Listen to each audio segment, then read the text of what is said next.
There's something about being home, where everything's just right. We're surrounded by people we love and trust. There's a feeling of stability and safety. And while some people get to experience this kind of home, many do not. Others might even be forced to leave their home and go live in a foreign land. We call this going into exile. Yeah, in exile, everything is disorienting. You're in the unknown. And in the story of the Bible, this is where the ancient Israelites found themselves, conquered by Babylon, living in exile, far from their homeland. And so they had to ask themselves, how did we end up here? And is there any hope of going home? And the whole story of the Bible is designed to address those very questions. The whole story? Really? Yeah, go back to the first pages of the Bible. Where does humanity live? Okay, they live in this really sweet garden, their home. And they're there on one condition, that they trust and follow God's one command, and they don't. And so the consequence is banishment from the garden. Ah, they're sent into exile. Exactly.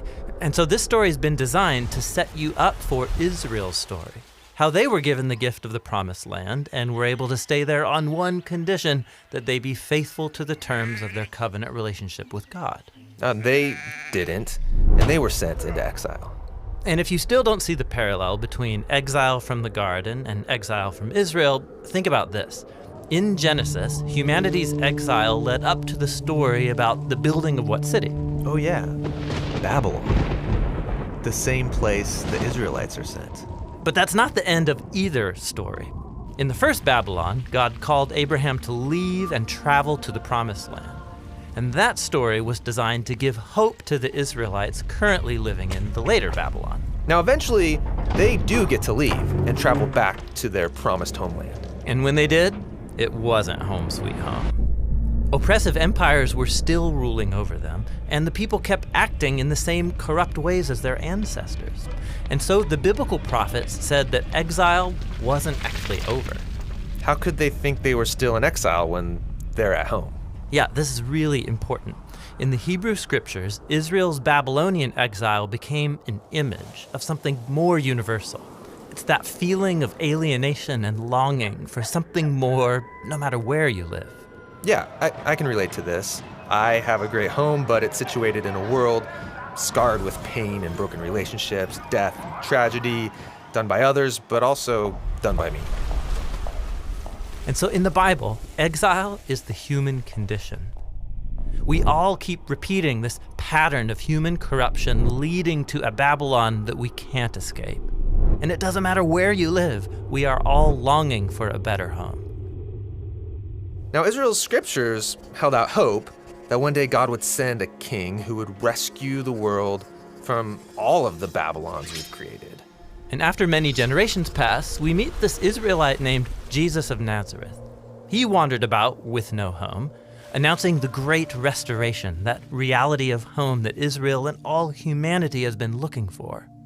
Yeah, Jesus really cared about people who didn't have homes. He welcomed in the stranger. He said God's love is shown when you invite in the outcast and throw parties for people who don't have a place to belong. Jesus also claimed that Israel and all humanity had lost its way, that our self-centeredness drives us to create false homes based on status and power, and these inevitably exclude others. We live in an exile of our own making. But Jesus said the true way home is one of weakness, of service, and of forgiveness. And then Jesus went into exile alongside us to show us the true way home. Which is? Well, Jesus said he is the way. His life and self-giving love proved more powerful than humanity's failure. He opened up a pathway to our real home. And as Jesus' followers committed themselves to him, they discovered this new way of being human. They believed that the real return from exile had begun. And so they would call themselves sojourners or wanderers. Oh, right. They would say things like, the world isn't our home, and we're citizens of heaven. And so Jesus' followers remain exiles as they wait for that day when Jesus returns to transform this world into a true home. Hey there, everybody. Thank you for watching this video about the exile. It's one of our theme videos that we make at the Bible Project. We make a lot more videos. You can check things out at thebibleproject.com. This whole project is crowdfunded because of people like you. We can make more videos. Check out everything we've got at thebibleproject.com.